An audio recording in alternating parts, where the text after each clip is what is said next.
दोस्तों, मैं Devendra Kumar acupressure therapist. मैं आज जो आपको बताने जा रहा हूँ, मैं खांसी के संबंधित आपको बताने जा रहा हूँ कि खांसी आपकी कैसे ठीक हो सकती है एक्यूप्रेशर के माध्यम से। खांसी दो तरह की होती है, एक होती है सूखी खांसी ड्राई कफ, और एक होती है बलगम वाली यानी कि फ्लेम। तो देखते हैं कि ऐसे कौन से वो महत्वपूर्ण बिंदु हैं जिसके द्वारा आप हमेशा हमेशा के लिए खांसी से निजात पा सकते हैं घर बैठे बैठे। तो देखिए, ये जो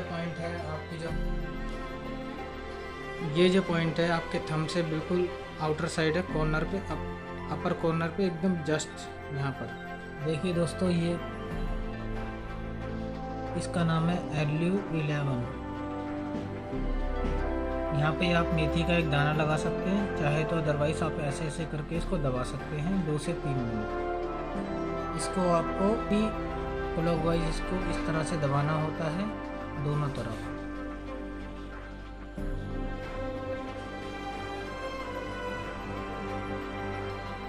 इस तरह से 2 से 3 मिनट दबाना होता है।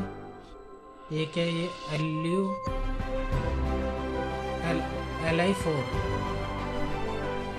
LI4 है ये। इसको भी आपको इस तरह से मालिश करनी होती है 2 से 5 मिनट। आपको बताने जा रहा हूँ बलगम वाला पॉइंट। ये जो हमारा जो जोड़ है इससे जस्ट यहाँ पर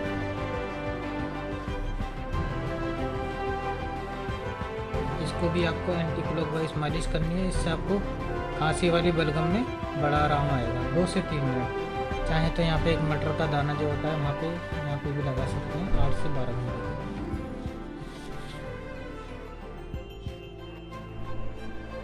इसको भी एंटी क्लॉकवाइज आपको 2 से 5 मिनट तक आप इस पर